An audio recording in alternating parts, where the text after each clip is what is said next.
দৃঢ়তার লড়াই চলবে।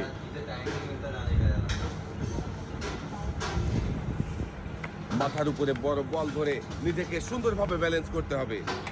তাড়াহুড়ো করলেই কিন্তু পানিতে পড়ে যাবেন, তাই তাড়াহুড়ো না করে মনোযোগ দিয়ে নিজেকে সুন্দরভাবে কলা গাছের উপরে ব্যালেন্স করে সামনে আগাতে হবে।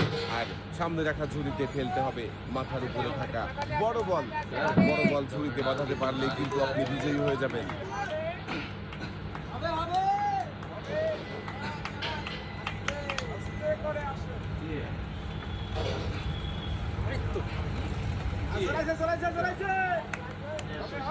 আর একটু